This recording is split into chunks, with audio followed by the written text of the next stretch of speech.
What's up, everybody? I'm your host, Coach Joe Strong, here with another powerful episode of the Business of Strength podcast, where you can hear the tips, tools, and interviews to turn your passion for strength into a business you could be proud of. Today, I got a great guest, my friend Matt Wiedemer from Beat Personal Training, a longtime strength conditioning coach, power lifter, and trainer to UFC legend Jon Jones. We're going to talk about that in a little bit. Before we get to Matt and talk a little bit about him, I just want to make sure that everybody's aware that we have an amazing event coming up January 23rd, the first event of 26. This is called Trainer School right here at Varsity House HQ, a full day in the gym, on the gym floor, going through everything product development, your pricing, your product, your delivery, your schedule, your capacity, how we train our trainers. We've brought in some powerhouse coach friends of ours, Scott Leach, the head coach and assistant AD at the University of Rhode Island, Mike Atkinson of MikeAtkinson.com, trainer to professional basketball players. He works with some of the highest level of pro basketball players. He's made himself a brand. Plus, myself and the BOS team giving you the tools and tips on marketing, sales, and how to be the best trainer in your community. You can go to businessofstrength.com under our event page. You can check that out. It's $200. It will be the best $200 that you spend on your business, maybe ever, but certainly a great way to start the year. If you have trainers, you're a gym owner, you're a trainer, or you have coaches that need continuing education, this is a great way to get the ball rolling for 2026. And we can't wait to see you here. That's going down. It's a one day only. It's Friday. We're going to go big on it. We'll be here all day. We'll have an awesome lunch. We'll take everybody out afterward for dinner, and it's going to be great. So we hope to see you there.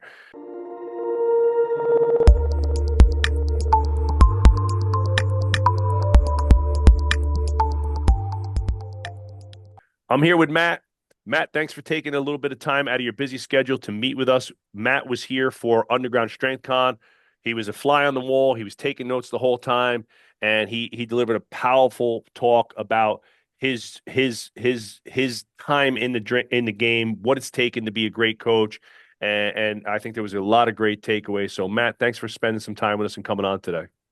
Thank you, Joe. Appreciate it. Happy to be here. Awesome, man. So, obviously, from most people maybe know Matt for some of the work that he's done with Jon Jones and as a competitive powerlifter and so forth. But I've gotten to know Matt now over the last couple of weeks, and Matt's actually a savage business owner and owns a really successful gym business called Beat Personal Training. And you have the membership gyms and the Yeah. personal training gyms combined. You have two of those training centers. Tell me a little bit about your journey, how it led to this point, kind of give me the Cliff Notes version Yeah. of, how did Matt Wiedemer become the guy he is today? Well, I was probably unemployable. That's probably number one. But um, I think this all starts with a passion for, in my case, I just want to be as strong as possible. I loved human performance as a kid. I was always fascinated with, we're about the same age. Like Michael Jordan Yep. was the big show, Carl Lewis. So it always fascinated. How can these guys, yes, they jump higher, they run faster, but what specifically about them made them do that? And I had a big hunger to learn that stuff at an early age. Um, and so I think that's where it started.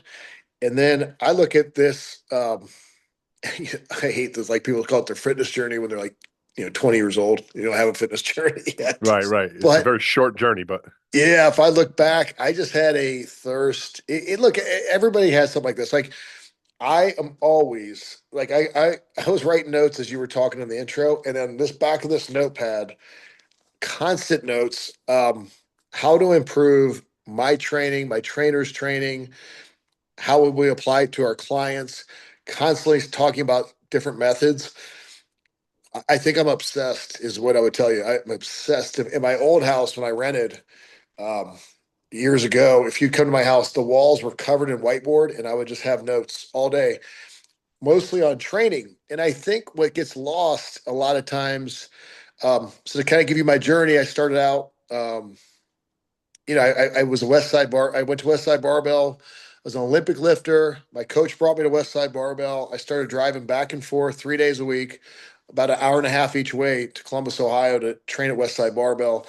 I was in college at the time. I would rush back and I would show up chalk all over me and like, these intense workouts. And I got to drive 90 minutes back to Cincinnati to go to the local community college. I'm like, rush in. And I'm sure the people looked at me like, what is wrong with this guy? right. He's like a flannel with chalk everywhere.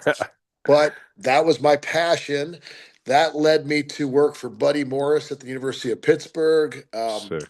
And then I followed him to the Cleveland Browns and eventually started my own business with two chiropractors. But, I could go into the weeds in that. But if I was just going to make it succinct, I never stopped pursuing the goal of how do you get stronger, how do you get faster, jump higher. I was fascinated with human performance. I was my own experiment. My friends, I trained my friends for free. I did tons of internships anywhere I could take them. Yeah, I hear people all the time now. They say they want it real bad, but I don't think they do. You get somebody gets an internship. They're like, "What are you paying me?" You should be asking if you can pay for it. I mean, I was driving to Louis' place three Yes. times a week, taking out loans. Running up credit card money I didn't I have did the same thing. Did the just to do same it. thing. And then I go work for. I didn't get paid $1 to work for Buddy at Pitt, so I go bar back on the weekends or work at a bar at night. I basically worked for free Adidas shoes, pit gear, and protein powder. I wanted to be a part And of it. nose torque, free nose torque. Yeah, exactly. So I was so appreciative of the opportunity to be around it Yeah. that I would go work another job just to keep this thing going. I think Yeah. that's what is missing when I look at young trainers nowadays. Right. I'm So sure. what's my PTO? What, do I get benefits? Like, well, it's like, Yeah, how about like just come in and work your ass off for a couple of years and show me that you got a real passion and you're gonna be something in this industry before you start asking for shit. absolutely. And I Yeah. think people fall in love with themselves way too quick. If I just watch I them, love that. Yeah, I and love I that. think like I'll see 25-year-olds like, oh, I'm getting shredded. I say, brother, we were all shredded at 25. It ain't nothing new. We did it on Yeah. pizza. We were doing it on pizza and Yep. and Miller Lite or Bud Light, Yep. whatever.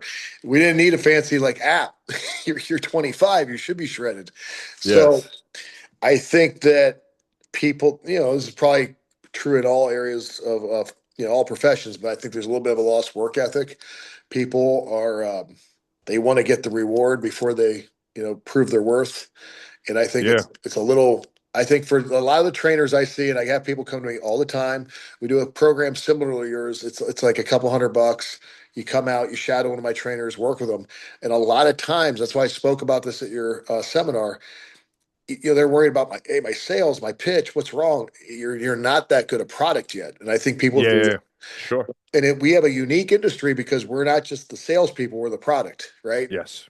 So Yes. sometimes you got to look in the mirror and say, okay, I keep losing clients, or people aren't signing up. They're Yeah. not. Am I actually getting people results? Or like, are people getting better in my under my care?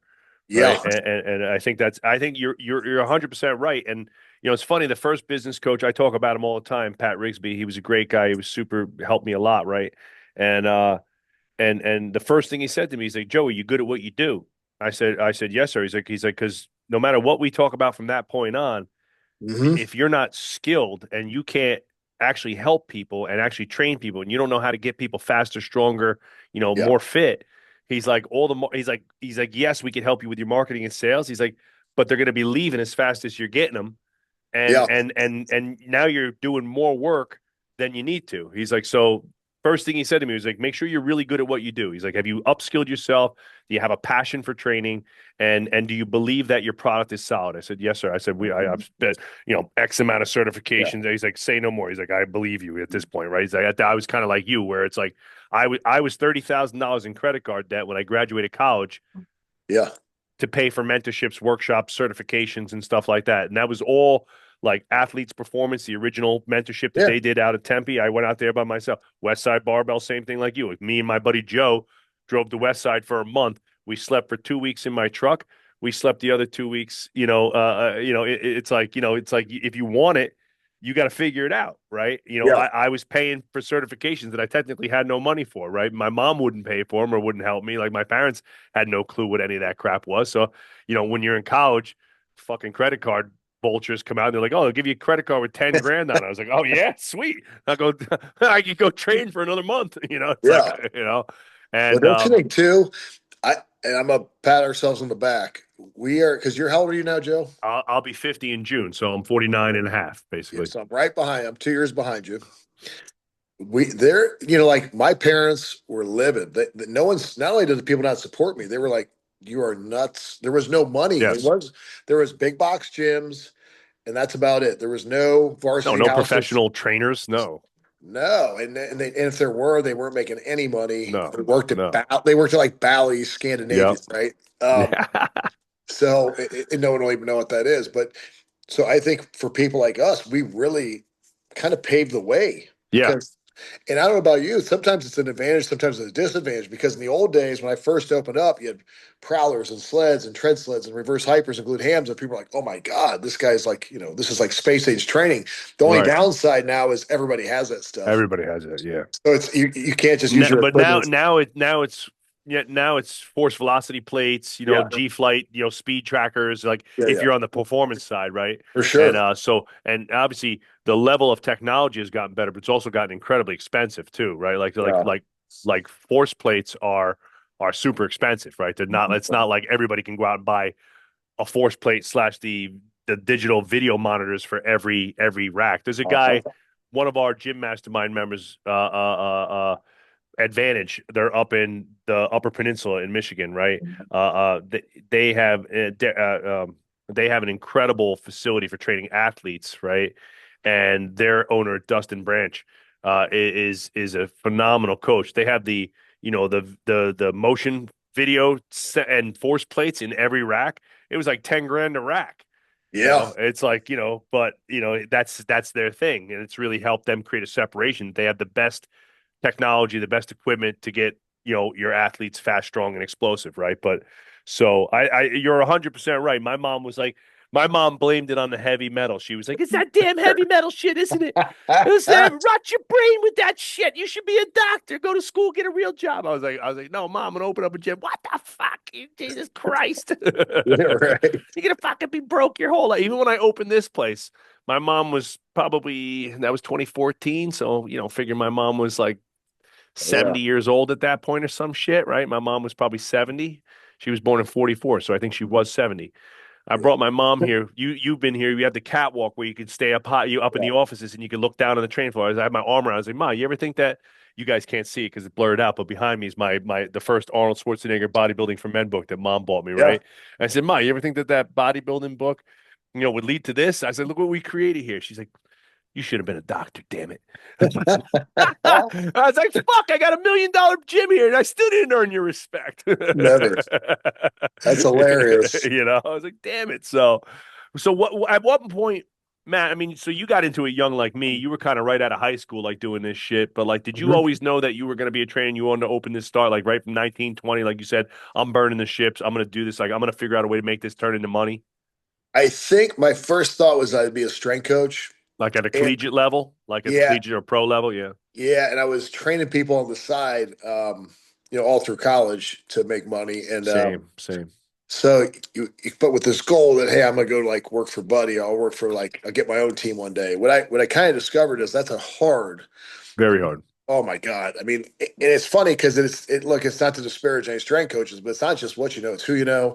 And that sounds like such a cop out, but I And it's watch. a win by attrition too. Like they really try to fuck you and burn you out in the first 3 to 5 years by working you, 80, 90, 100 hours a week to see if you make it. And you're making like literally like 35, 40,000 at that point. Like you're killing yourself. Yeah, and another thing I didn't like, I don't feel like with college, and it's funny, like how these kids will do 4 years at a major university, then they go for 6 weeks to a combine camp and get remarkably faster, and then everybody thinks the combine camp's so much better. But what I think it is there's so many restrictions on you as a um, collegiate or professional strength coach. Sure.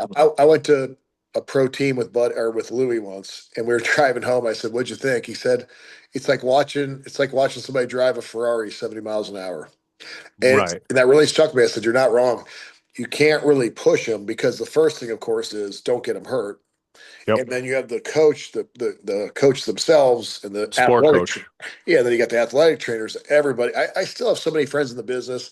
I got a friend who's at a major SEC school. He's a throws coach, a strength coach, and the throws coach is always like, "No, I want you doing this." And there's so many in now NIL, and kids don't want to work out with this guy. They want to work out with that guy. I guess my point is, I just realized early on, I'm like, man, this is gonna be a tough game.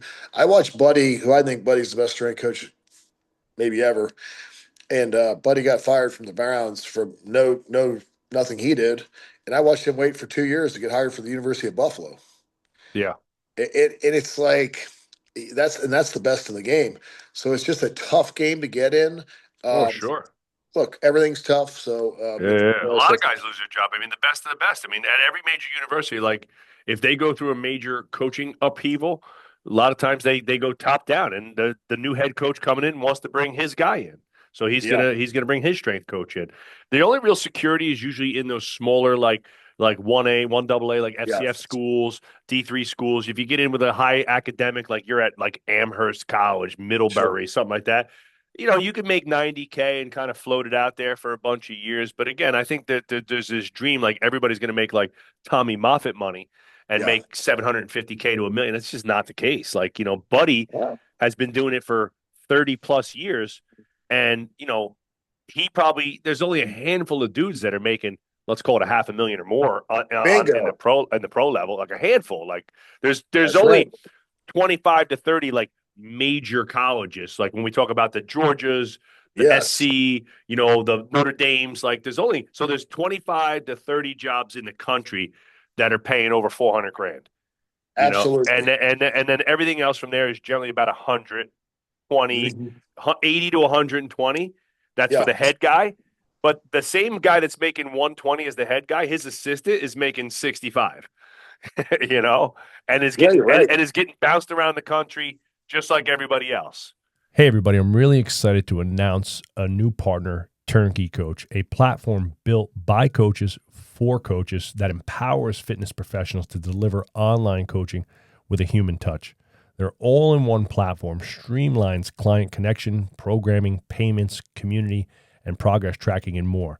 And we're loving it so far. It's been amazing. And by far, some of the best customer service that we've ever had with any company we work with. This simply isn't an ad for Turnkey Coach. I've been in conversation with Andrew Jackson, Turnkey Coach's co-founder and chief operating officer, for nearly a year, learning the ins and outs of their approach, the platform's functionality to maximize the coach and the client experience by saving time and maximizing revenue for our gyms specifically, while also improving the quality of the service that our client receives. It was really important to us that we had a all-in-one platform that really brought our training programs to life and made it simple, easy, and effective for our coaches staff to deliver, but also gave our clients a new perspective on their training, their results, the data that they're tracking. After those conversations, it really became clear that Turnkey Coach was the right fit to be the exclusive coaching platform for Varsity House gyms and all of our gyms moving forward to help each location and each coach really maximize their impact in the community.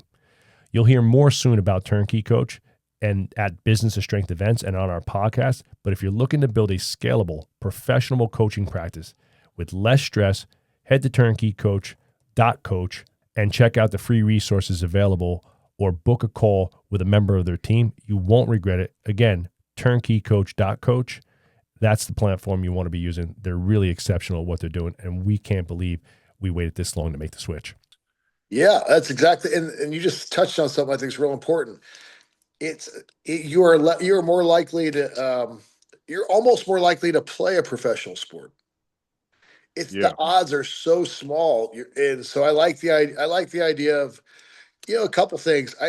I get excited, sure. Like if you're getting John, like going to Madison Square Garden, watching Jon Jones, kick Stipe in the ribs it's the coolest thing ever. I mean, Badass.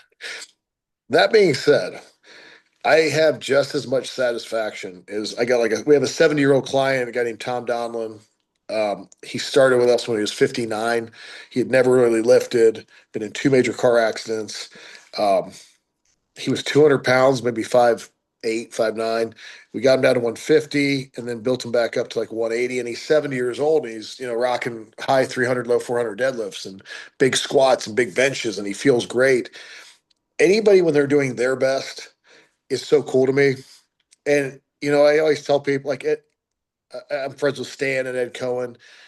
Everybody's best is just as important to them. You know what I mean? So, Oh like, yeah. the anxiety, Yeah, yeah. The I might, 55-year-old mom that PRs at 100-pound deadlift, she that's a big deal to her.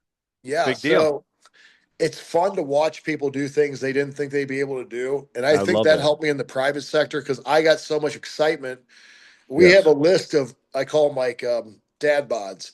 And we started making this list. And we got up to like over 100 like dads, just regular guys who could bench over 300. Like That's the three. crazy. Yeah, and it's like, yeah, in our world, like if you go to, I watched Eric Spoto bench 315 for like, I think 50, Oh my God. and I think he might have been able to. I think he could have done 100. Oh So my God. That's yes, in the insane. grand context of the world, yeah, 315 is not a lot, but for most men who are just like, I work at Procter Oh, and Gamble, you're a one percenter if you can bench 315. You kidding and me? they and the satisfaction they get and the confidence, and I Oh, think this is what nobody but people who do this like us.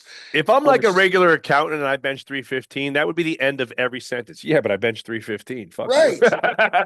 And so I think the one thing I've always said is sharing this gift, Yeah, because we all know the satisfaction of a big lift, the sure. confidence you gain from lifting weights. Look, at the end of the day, let's say we were training Michael Jordan at his peak. A trainer would help him be better, but Michael Jordan is going to be Michael Jordan Yes. with Tim Grover, with you, with Yes. me. But what about the kid who's like gets picked on, bullied, whatever, Yes. and he comes in and he's like, man, now I have a girlfriend.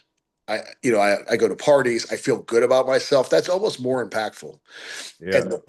And the soccer mom or the dad bod who's like, I didn't think I could ever do something like this. To empower them Yes. is so powerful. And I get almost as much satisfaction out of that as I do my 800-pound deadlifters or my real big guys. Same. Same. I love yesterday, this small example, and I know you probably have 100 of these too, just Yeah. like me. And obviously we've both been doing this pretty much our whole lives, right? This is my Yeah. passion. This is all I do. Yeah. I spend every waking hour thinking about the science of strength and the business of strength, and how can we make our business better so we can help more people and help our industry Yeah. and our employees. And yesterday I'm on the floor. We have 275, a 75-year-old and his wife who train here. She's 72. I don't want Yeah. to I don't want to mislabel her age, right? Because I know Yeah. Hugh listens to the podcast all the time. He's a big fan. And he pulled me to the side. Him and his wife have committed themselves to training. He's like, I'm not going down without a fight. I want to live to 100. He's like, I want to do everything it takes. He's like, I'm Yeah. going down swinging. His wife Susie had been sick. She'd had some health issues.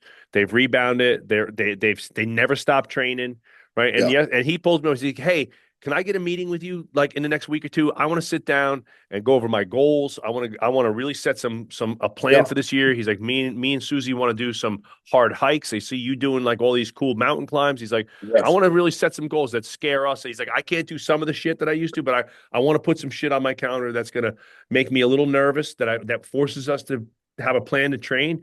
And I want to sit down with you and the team and really put together a plan. I'm like, this guy's 75. I was like, I hope to God at 75, I'm still trying to crush strength goals and spread that kind of vibe. He's Yeah. always in the classes. He's awesome. So I love that. And it's like, I think like, I mean, like you said, whose goal is more important? Right? Yeah. Jon Jones winning the UFC championship, that's super important to him and his team. But, Hugh being able to crush him and his wife a few years ago, they went out Yeah. to Utah and they did Zion and Yeah. they hiked through Zion. It's like, that's just as that's Hugh's UFC championship. That's his Super Bowl, Exactly. It's you that know? important to them. Yeah. And I'm going to, because, I didn't have a PowerPoint for our thing because I really didn't know what I was going to do, but I'm making one now. But I got a video of this guy, Tom, pulling a big deadlift. And my deadlift's my favorite one because, there's a heavy deadlift. There's a point where you're like, are they going to get it? About mid shin. Yeah. Well, And he deadlift pulls. don't lie, right? It's like you can Yeah. fake other lifts, but So can't fake the deadlift. he gets it. And then I have a video of me training John in Albuquerque doing the same lift. And same thing, he struggles, and he pulls through. My reaction, the way I put my hands up, my fist bump, like Tiger Woods or something. But I get just as excited, Yeah. and it's all organic because either one I didn't know I was being filmed. But it's that idea of like, hey, let's do this, let's get this done, let's get because that 300 or 400-pound deadlift for Tom is every bit as important for him Sure. in So, his life. so talk to me a little bit about beat Yeah. and Matt and tell me a little bit about the business. It's a unique structure, right? You guys have an open gym model. Yeah. The facilities are roughly like they're big. They're 20,000 square feet roughly. 16, yeah. 16. So So half talk of to me a it. little bit about the business, the product, the layout, and kind of what you guys do in terms of services there. Well, as we talked about, there, I wanted to kind of diversify my income. So like at our main store, we do we did like 110 in PT last month. Hmm. So everybody goes, well, that's great. However, that's one revenue source. And I thought two things. One, my guys always wanted to train at different gyms because they're working all day and they're like, hey, let's go to a different gym to work out, which I get. But we go to different gyms and they suck. The commercial gyms, the bars stink. Can't use chalk or the limited equipment, whatever it is. I said, man, I'm tired of this. I'm gonna build my own. I also thought it wouldn't be a bad idea. We have so many people who want to use our facility, but they just can't afford it. So we have a In 24 terms of hour. the personal training, you mean? Correct. Yeah, Yeah. yeah, yeah. So we created this really nice, kick ass hardcore gym. And what do you know? Like, one, it's ironic 'cause we have tons of bodybuilders. Everybody thinks we're a bodybuilding gym. We don't bodybuild, but we have a lot of top But they'll bodybuilders. use the facility because you have high level equipment. You got great Yeah. equipment. One thing I would tell anybody. To finish answering your question, one side's PT. It's nice because it gives me a second line of revenue because we got like a 1,500 client or 1,500 members at $60 a month. So that's a On great the gym side, on the gym side. Then 300 members of PT who pay probably on average 500 a month on the personal on the training training side. side. And it's nice because one, they kind of feed each other. So for example, in your scenario where let's say a client's like, Matt, I'd love to continue, but things are tight. Joey's got college or Tina's in whatever. You can say, hey, just do 1 day a week and do the rest of your workouts on your own over there. Right. And We'll help makes you program out some extra credit stuff for you and stuff like that. Right. exactly Yeah, because I yeah. used to hate that when you'd say like inevitably Oh, people think, sorry. See ya. Yeah, it's like, yeah, yeah. So we kind of keep people in house. It feeds itself. So, people are coming in, they watch the personal training. Eventually, my trainers pick up more training clients, sure, but it gives me a little diversification because, sure. we do basically doing like 110 in each side, but the 110 on my PT side costs me more, right? Because you're paying a trainer for every Payroll. dollar. Sure, sure. That one's so, people, this well because The you're, gym side's almost all profit, other than the payment for the overhead and the facility rent, facility leasing and or yeah. purchasing that you did. Well, you and Dan do such a good job of explaining this. That's why I don't even talk about it at your seminars because I think you guys do cover this stuff better than I do. But for these people looking to own a gym, you have your fixed expenses and variable expenses. As training businesses, whether you do classes or PT or whatever, as your gross goes up, inevitably your variable goes up, right? Sure, your payroll goes up. Yep, The with it. pros Yeah. and cons to both, Yep. right? If you Yep. don't eat, they don't eat. So your goals are Yep. aligned. But it's nice to have something that's like, hey, we got fixed income and then everything else is just profit. Yeah, no, I love that. And I mean, it really for me and Dan have been thinking about. We talked to you a little bit, like we want to build out a little mini barbell club over here, but now we've started about expanding the idea a little bit and like really like curating some high level equipment Yeah. and having like a small membership of people to and maybe it's just for the people that we have here to as an upgrade to their membership to you be able to use the gym and stuff like that and self-servingly same like you it's like man like I really just want some badass equipment. As our population has aged up, having some really good equipment is awesome. Like having some great cable machines, having some Yeah. great selectorized equipment, whether it's Arsenal or Sorinex or some of the brands that we've worked with or we're sourcing equipment. It's nice to have some equipment to sit on and do. They feel good on the old joints, right? It doesn't always have to be Well, powerlifting, you know. this is why I tell people you got to constantly be curious because you're right. I don't know about you. I can't stand these 23-year-olds. And they're like, all I need is a barbell and a rack. Yeah, it's all right, pal. I'll see you in 20 years. Yeah, yeah, yeah. At some point, it's good to have machines. It's good to give people options. It's good to, like you said, give your joints a You need break. variation too. Variation, Yeah. sure, just Now for here fun. I'm gonna give you one. So I think you and Dan should do this because think about this too.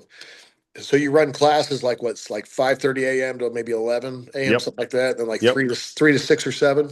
yep. That means from 11 to 3, you're paying rent or a mortgage, no revenue. As soon as you guys all pack up at 7 o'clock, all the trainers go home, no revenue. If you had a 24-hour place that they Hmm. had access and you have such a big facility, like what I try to explain to these people, I'm like, everybody should do this model if they can, because now you're getting paid throughout, not just Yeah.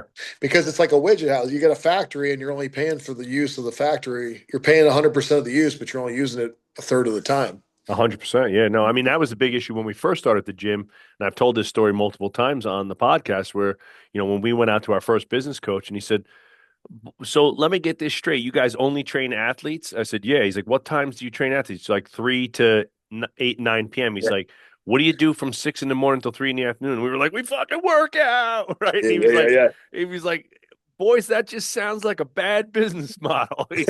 He's like, you're paying the rent 24 hours a day. He's like, you got to have Exactly. business in there, at least 12 of that.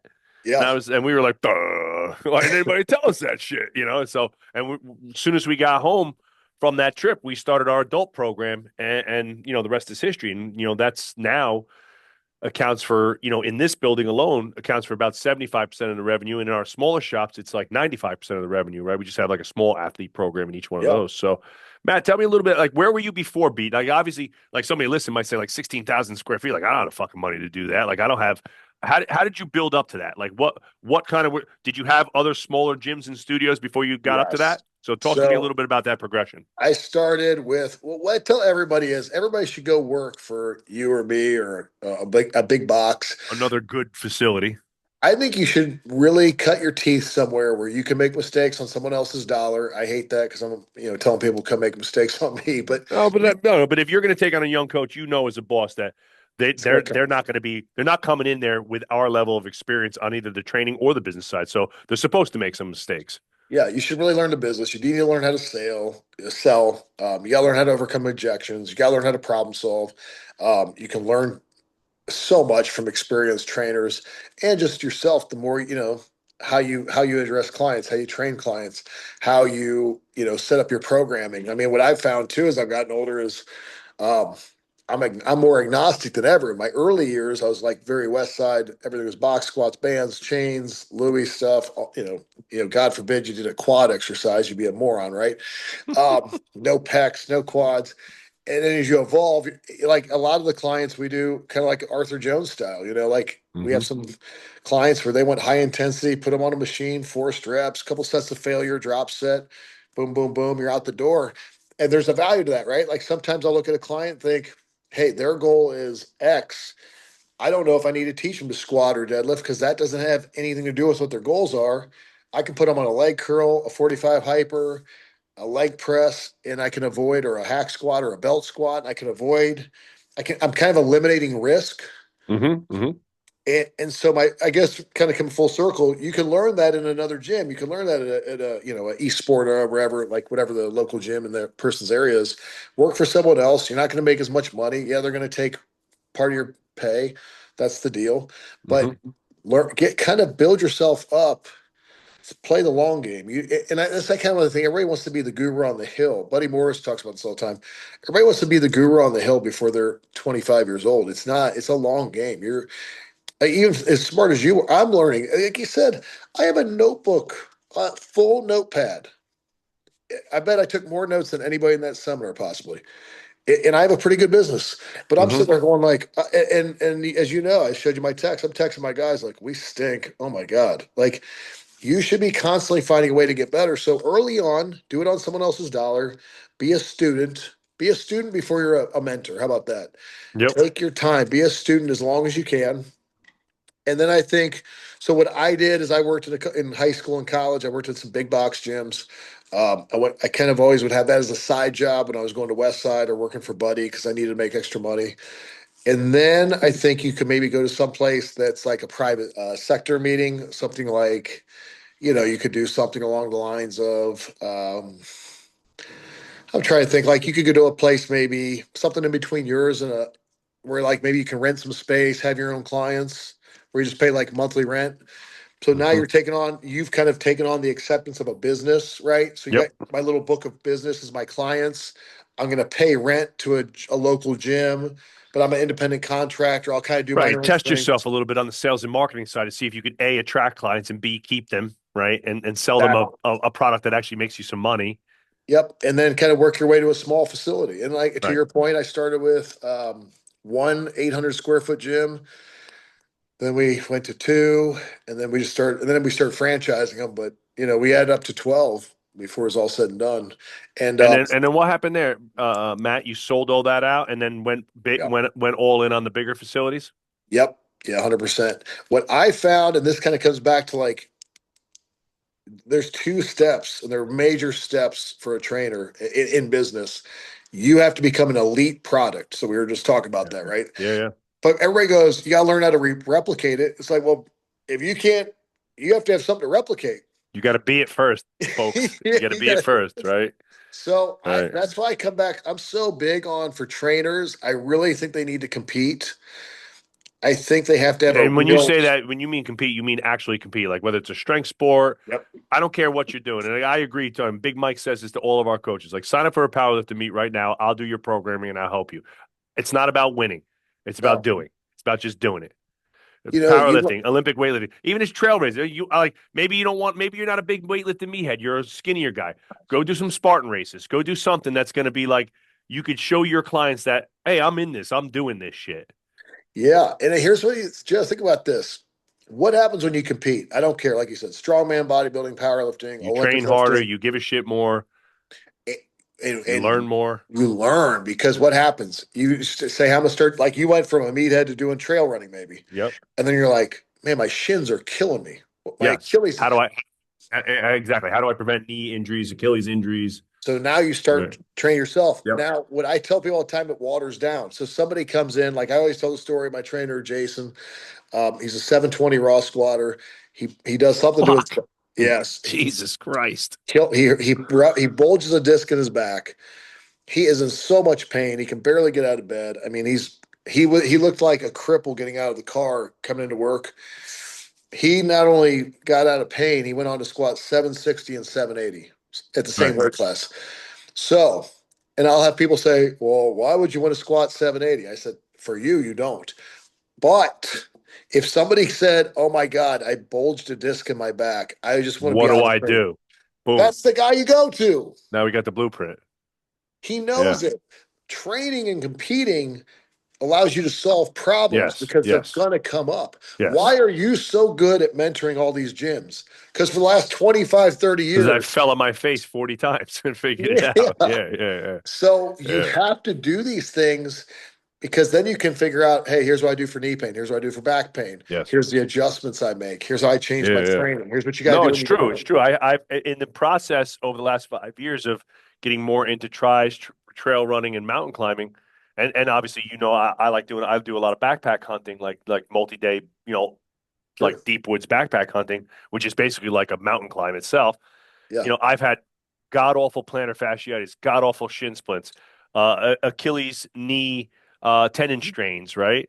So now and how many of our adult clients that aren't nearly as fit as us want to pick up pickleball and like strain their calf real bad or strain their Achilles or wind up with bad shin splints. And it's like, what do I do? I can barely move. It's like, oh, great. Hey, I got an awesome blueprint for you. Let me just give it to you. And it's like, Yeah. do these days when you come in 15 minutes early the next 2 weeks, I'll show you what to do. And you just basically do that for the next 2 months and you'll be good. And it's like, oh shit, there we go. Right. Exactly. So I love that, man. And so, obviously there's two businesses in the fitness industry that I would endorse. One, the semi-private model that we're doing and that you're doing on the personal training side, which is like, higher, Mhm. let's call it mid-tier price point. They're paying that $400 to $600 a month. Yep. But they're able to train more with a community of training partners, we'll call them, and sharing a coach and their custom program. And then the big box model, which is the membership model that you're doing. You've Yeah. just done it. You've just literally combined the two, right, into one Yeah. building. And I think those are the two most viable models because, like you said, the one model is the best way for clients to, I think, achieve real training goals and get results at a price point that is reasonable. And again, like for the masses, right? Like there's Yeah. only a handful of people that want to spend $1,500 a month on training, right? Yeah. And then the other model is once you have the equipment laid out and the place is going, it's all profit from there, right? So Yeah. and it's an easy feeder. So, you know, um, what's the plan? Are we planning on doing more of these large facilities, or we're Yeah. still in the process of maximizing what we're doing? Obviously, in the two that we have, kind of Well, give me the 3 to 5 year projection. Like, where do you guys see this going? well, our goal. So we've exceeded our first year goal with the membership gym. So we're at a crossroads. It's funny you asked me that because I was on a phone call with my partner about this, but we have to decide, Do we expand it? Do we do another one? We're doing another one in a suburb already. That should be open in April. Oh, Um, wow. Similar but model, like about 16, 20,000 square feet there. yep. Awesome. And then, but the question on the one we kind of opened with is, do we blow out a wall? We're trying to buy the building next door. So we can buy the building next door, we blow out a wall, add another 8,000 square feet. In the meantime, if we can't get that, kind of maximizing our space and probably raising our rates. Not probably, that's going to happen. Um, so then and these are the things you're going to look at that this as a business owner. It's, can we expand the model? If we can't expand it, then we'll have to raise rates, lose some people, but gain some space back. Um, but all our problems so far have been good. I think we would like to get at least one more of these, and it kind of depends. To answer your question directly, if we can get this building next door, I'm going to just pump this one into like a 30,000 square foot superstore. If I can't, I'll probably do another location. Okay. All right. Awesome. So we got 3 on the way regardless. Like number 3 is coming. Yeah, And then we're gonna do a deep dive evaluation on the 2 that we have in terms of maximizing, yeah, space, profit, capacity. And yeah. then if we can look to expand within the building, we will. If not, we'll do number 4 somewhere in another community, right? Basically, yeah. And are you under the same ideology as myself? Like sometimes, now, again, I've always been under the ideology of bigger is right, Yeah. and I think like you're diversified enough, and the health club side of your business, obviously, size there could be like you see there's single health club gyms that are 30, 40,000 square feet. We have a local gym here that's crushing it. They got beautiful facilities. I don't know any of them personally, so I can't speak to the ownership, but it's called Iron Culture. They're gorgeous gyms, gorgeous, cool name, right? Yeah, yeah, Beautiful facilities. They're like 40, 50,000 square feet, like megaplexes, right? But they yeah, have everything. They're yeah. gorgeous, right? And I don't even think they do personal training. Maybe they do, but they're beautiful. So again, that just becomes a metric of like, hey, we need 2,500 members to make this work, right? And Yeah. it just becomes a metric. Now, So on the here's personal training side, going bigger isn't always better. Sometimes it's better to go to a new community, right? And it's like, let's just say, like with us, with our smaller gyms, 1,500 square feet, 150 people paying $400 a month. We get to that number. It's like, hey, let's just keep it here, do a really great job, keep improving the product, the process, and the people. And we just go to the next town over, 2 towns over, and open up another one, right? And because it's easier to extract from a new community than it yeah, is to get another 100 people from the same community, completely agree. So it's hard. Plus, there's something nice about like if you're a little over capacity, it actually creates more demand. Oh, sure, sure. It's Like it's so hard to get into classes, stuff like that. People are like, man, this place must be good. yeah, so there is It's like a something. restaurant that's always empty versus the restaurant that's so hard to get into. Very few people want to go to the empty restaurant, right? They want to go to Yeah, the packed place. yeah, they call that the law of scarcity, right? So Right. like when something's not available, it kind of makes you wonder. Um, Another thing you talked about that I think is real critical. Um, Bigger is not always better, and then you got to kind of evaluate. Say this the right way, like your community. I think is really important in fitness, Mm-hmm. and so you talked about like if you grow too much, does it water the product down a little bit? And I Yeah. think that's a risk that people. I think people that need to like step back sometimes and think. Here's a better way of saying it. You have to deliver a great service. I think the other area people and I've done this, so I'm going to speak more for myself. Every time I get out of my lane, so if I try like even now we have sauna and cold plunge, and we have people that use it. But I was telling my guy today, I'm like, that's not like our thing, if that makes Yeah. sense. Yeah. You're not like a recovery lounge. Yeah, and I was like, it's kind of like in Cincinnati, we have like a couple great steakhouses. I'm sure you got them out there. Yep. It's like when somebody does something awesome, it's like that's if I want a steak in Cincinnati, like I know where I'm going to take you when you come here. Yeah. If somebody just throws in like, oh, we should add steak too, it's just not. Yeah. It's not your A thing. hundred. 100%. If I'm not like awesome at it, it's like I talked about this in my talk, coaching, for example. Like I was a junior national qualifier Olympic lifting. I don't teach it because I'm just not awesome at it. And then and not just my results. I mean, like in teaching it, I don't have Yeah. it's like I do like with powerlifting. Right. I feel like I Right. teach powerlifts like very well. Right. And it's like if you're gonna dabble, God, you're gonna get crushed. And sometimes when you throw something in, I think it just looks bad. So I think that the danger I see it, we've done it, I've done it personally, and then I think you see it in other gyms. It's like where they're trying to like serve too many things. Like your place is great. You come in, there's turf, there's weights. Like, yeah, yeah, you have locker rooms and you have like a little front area, but you're not. I see sometimes they'll put these like lounges in gyms. Have you ever see this? And I've Yes, helped, yes. and I'm like, nobody with $500 a month is hanging out after their workout. They're like 6 a.m., get in, They're work busy. out. They're working. Yeah, yeah, And you're yeah, like you're trying to create something that really isn't there.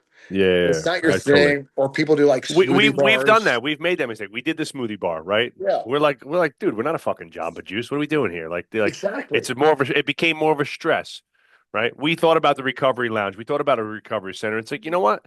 Like we'll save that for the. There's a couple. There's a Sweat House. There's a Perspire. There's a couple of national brands that are doing that. It's like they're gonna crush us in that space. So why Yeah. am I gonna spend 50 grand outfitting our a recovery room to be like a mediocre product? It's like, you know what? We do better Yes. than everybody. We do custom strength and conditioning and personal training better than anybody in freaking the Thank you. tri-state area.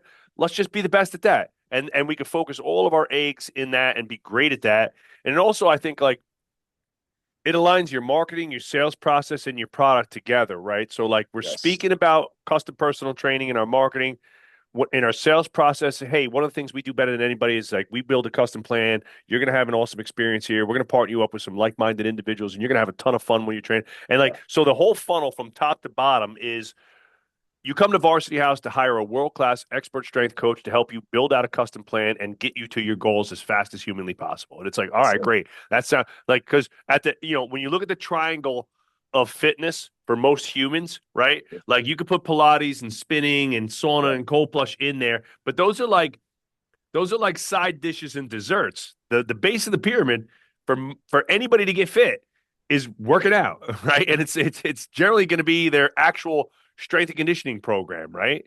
Yeah. And so that's the base of the pyramid. And like all the science now, you look at the Peter Attias, the Andrew Hubermans, the Dr. Gabrielle Lyon, they're all saying like if you're over 40 and you're not strength training, you're setting yourself up for a massive failure in your 70s and beyond.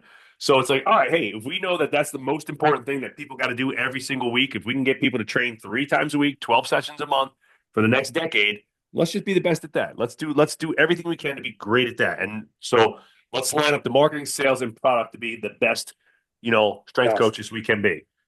So that's to piggyback that we did. Here's a mistake. I always will give you my goods. Here's the bads. We have a contrast room. There's a competitor in Cincinnati that's all they do. Right? It's all Mm-hmm. you rent the room. It's the sauna, cold plunge, but they're like to your point, it's nicer. That's their whole thing. It's all they do. And for us, it's just a $30 upgrade on your membership. I was shocked how many people kept their membership to the expensive place where they pay 180 a Mm-hmm. month. Mm-hmm. But it hit me. I don't cold plunge in sauna. That's just in. I mean, I just don't. So you're not going to sell it as well because it's not authentic to me, right? Kind of like staying in the cooler.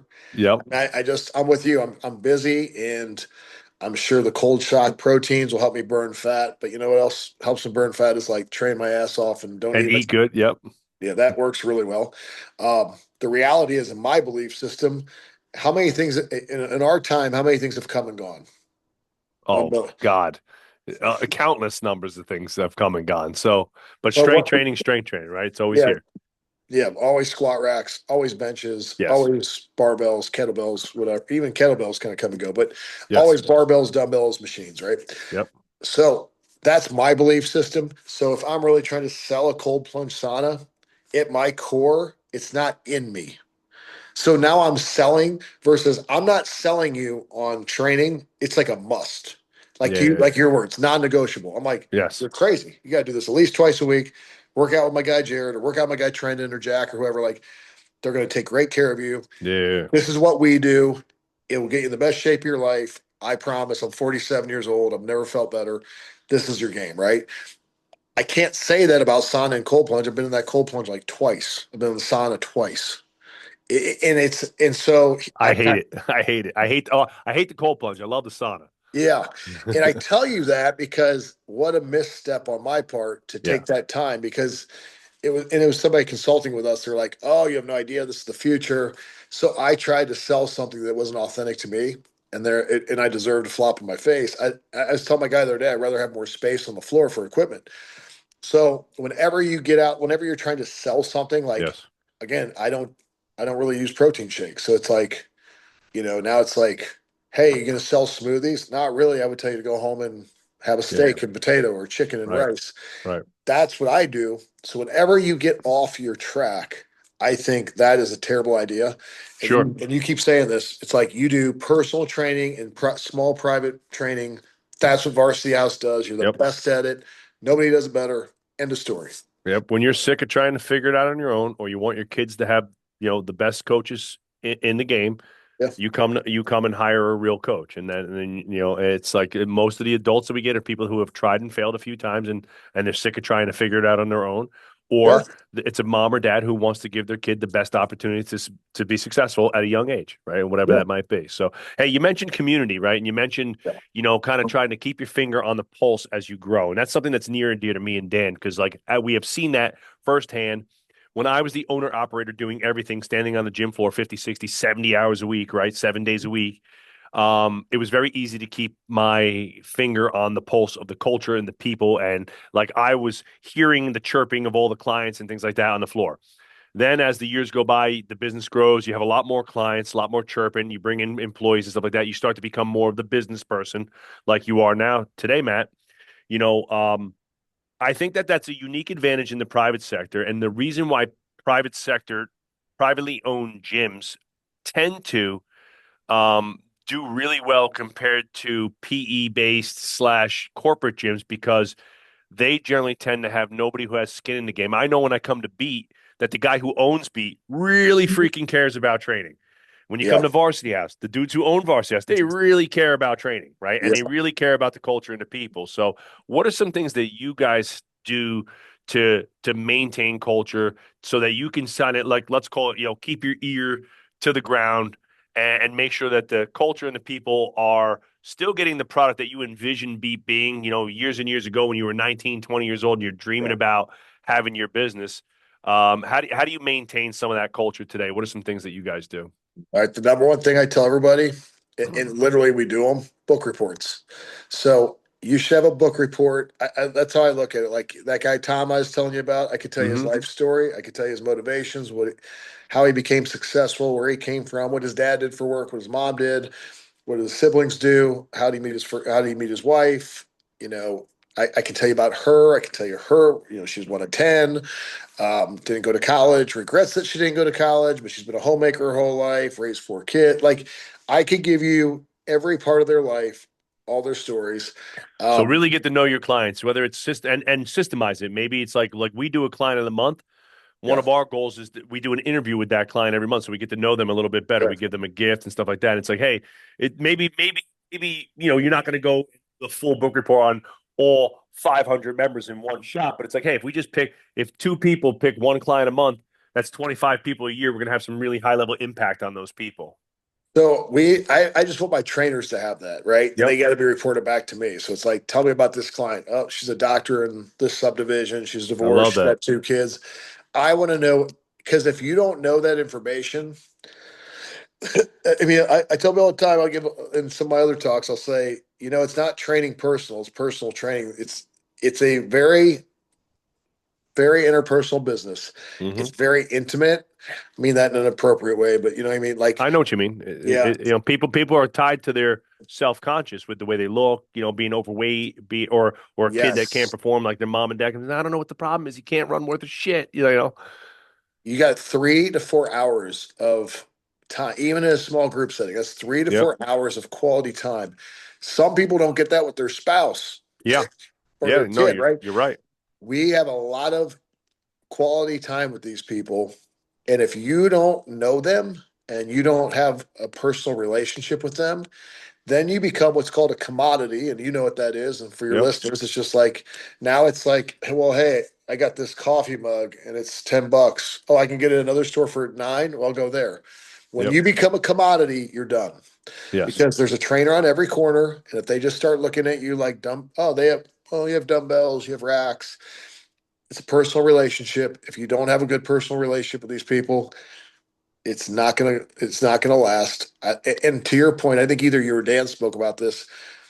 And now that I don't really train people, I'm kind of like in your role where I just have, we have trainers working under us. Yep. I've never had somebody call me and say, "Why is my son doing bands and chains? He doesn't lift in gear."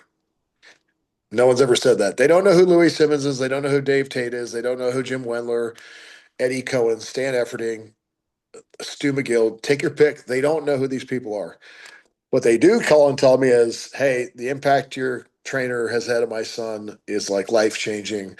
So and so has more Yes. confidence, and they made a team they didn't think they can make. Thank you so much." Or a client will walk up to me and say, "I just want you to know, I just lost my 50th pound, and my guy, your trainer Trenton, I owe him this, and he's been amazing, and I just want you to know what a great trainer he is. Thank you for building this community." That's amazing. I always hear community. Thank you for building this community. Nobody ever says, "Oh, thanks for getting that fat pad so much." Like they don't know what a regular pad on a bench is. They don't know, "Oh, you got the pendulum hyper. Thanks. That gives me another angle." Like they just don't know about that stuff. They love the result, but they gotta like love the experience. And if Yeah. if you don't love the experience, even if you're getting great results, um, it's even with your employees. I just literally had this talk. We hired a guy who was making good money at another place, and he said he hated his manager so much. He said, "If they gave me 100% commission, I wouldn't stay." Hmm. So, it's an Yeah. experience, and that's Yeah. another thing. On Um, the employee side too, like that's a big thing for us a too. Like big we one. want our employees to be if you do leave, like we have a guy who decided he's going to go back to college and try he's a Yeah, young 25-year-old coach, great guy. He was a pro the whole time, always on time, always worked hard. Clients love him. We're sad to see him go, but he's leaving like a pro, high fiving and smiling. Hey, we'll yeah, miss you, man. Best of luck. If anything changes and you ever need to come back, doors open. Right? He's a great dude. Um, but we want the people when they leave here, we want them to be like, damn, that place was freaking awesome. And there's a lot of things that I can take with me to anywhere I go in yes, the world that we had a great experience here. We treat our people with respect. We give them great opportunities to earn. We give them mhm, great opportunities to help people, right? And I think that yeah, that's a big part of it. yes, You've seen it firsthand. Like we go above and beyond probably 1% in the industry in terms of our own educational program and yeah, making sure that we are constantly upskilling and educating our employees in every aspect of the business. yeah, And it's like, at the end of the day, like, if we as business owners, if you can provide a great career and a great experience on the coach on the employee side, yeah. well, happy employees make for happy clients, right? Uh-huh. You know, Absolutely. What I had to learn, and I've not always been perfect about this. So my evolution, here's a part of the story for you. When I got divorced, I know you went through divorce, yeah. so I won't go through all my baggage, but when you get divorced, Let's not. yeah, your kids get what's called a GAL. So Yeah. I had two 6-month-old twin daughters at the time, and the GAL represents the kids. So you have your attorney, wife's got her attorney, whatever. But the GAL says, "Hey, I'm gonna give you custody of these kids, but you can't work like you work now." So that was actually a turning point. It was actually a gift. So I was like you. I was working most of the time. I had trainers working for me, but at the end of the day, I was kind of running the show, right? Yep. I had to reframe everything I thought. And one thing I decided is my employees were now my customers. Yes. Because at the end of the day, if I have 400 or 500 personal training clients, I cannot maintain 500 relationships, right? No. As I told you, I'm divorced, right? I can't maintain one, but you know, but all kidding aside, it was a really good way to look at it because I thought, okay, you have to treat these guys have to have a great experience Yeah. so they can pass that experience on, Right. and they're So going to they be could each take care of 100 people and take care of them, right? And it's like same thing. exactly. Yeah. Yeah. So it was My employees are my number one customers. That's all I care. It's like I know if the more I pour in, the more I get out. and that's kind of, and I think what's also you learn is just like, again, it's not just money. It's, they want to be treated with respect. Um, they have different needs. And the other thing is, and this is true of employees and it's true of customers. Recognition, right? All humans want some recognition. Everybody wants to get patted on the back. Why did Matt compete? Why did Matt kill himself for a fucking trophy and a pat on the back from Louis Simmons? Well, because getting a West Side Barbell shirt and a pat on the back from Louis is kind of like being touched by the hand of God in the world of powerlifting, right? Absolutely. And Yeah. why do people go to war for a little shiny little medal that has like a purple heart on it, right? I mean, it's kind of a big deal, right? Like Yeah. people get your legs blown off going to war for recognition, right? So it's human. It's a human component, right? To want some type of recognition from your peers, in a sense, right? Absolutely. And I think too, one, everybody wants that in different ways. So I think everybody's got to feel special but equal. That's true of employees and that's true of customers, right? Like, Hmm. um, there's simple things you can do. Like if you have like an older one, I remember one lady we had at one of our stores, there was stairs. So I used to like walk her out, make sure she got to her car okay. Hmm. It's just something simple you can do. I didn't do it for everybody, but I did it for her. There's certain things you can do for people to like make sure they feel special. And then with employees, what I found too, and this is a good lesson for everybody out there. So we're kind of jumping around, but like, let's say you said, hey, I've established a small personal training center. I'm working 60 hours a week. I'm making good money. However, I've kind of bought myself a job. I'd like to get some people working under me. I hear this from Hmm. trainers all the time, right? Yeah. Um, and I tell them, like, your trainers have to feel like they have to be special. They have to feel like they're getting something out of it too, which I know Yeah. is fairly obvious, but it might not be what you think. Like, and I'm always surprised what certain things that would motivate maybe you or I don't motivate some of these younger guys. Sure. It's not always money. It's not always Not money. always money. It's No. time off, recognition, Yeah. flexibility. I think a big one for Adam, right? Who you met, who's my COO. He's now a Mhm. partner in the business, right? Adam's a killer. Yeah. For Adam, it was the ability to create. It was he didn't want to be in a facility that like this is my way, you fucking do it my way, or there's no Yeah. other way to train. Yeah. I've always been I had my way. I had my time in the sun. I was the head coach. We Yeah. did everything my way for years, for a decade, right?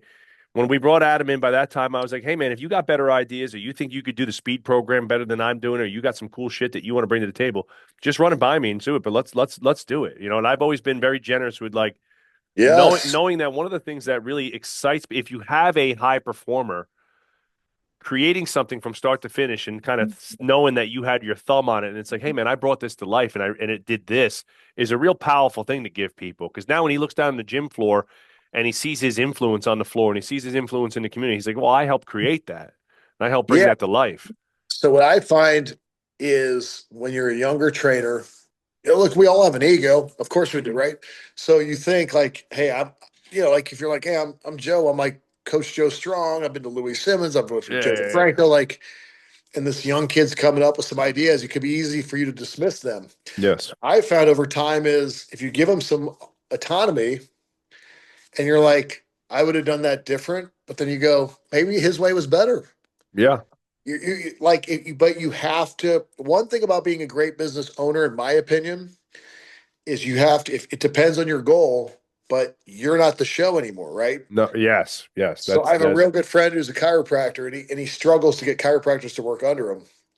But he's a big personality. I because call him. he's trying to be the show in a And so sense. I Yeah. always say like, hey, as long as you're marketing you and you're marketing, you're like such a big personality, you're like a cloud, and they never get to develop. And Yeah. so Great point. sometimes being the owner means you got to step back. Yes. And I've turned over lots of clients to some of my trainers, and now I watch and they have these great relationships with my old clients, and they're the show. If I It's go in, awesome. like when you come out, I'll take you at 5 a.m. The place probably has like 40 people in it, right? And I'm not the show. No one's there. Like I'm friendly with everybody. They know me and they'll say hi. But my trainers are now the show. And you have to accept that it's not. It's kind of like having kids. It's not about you anymore. Yeah. No, yeah, exactly. It's not my time anymore. It's Antonio's time. Yeah, and you let them go for it. And Yeah. if you can get past that, which is a lot of guys can't do it because their ego. Sure. But you made a great point. You're still part of that. If Adam created a better speed program, it's still born out of what you and Dan did.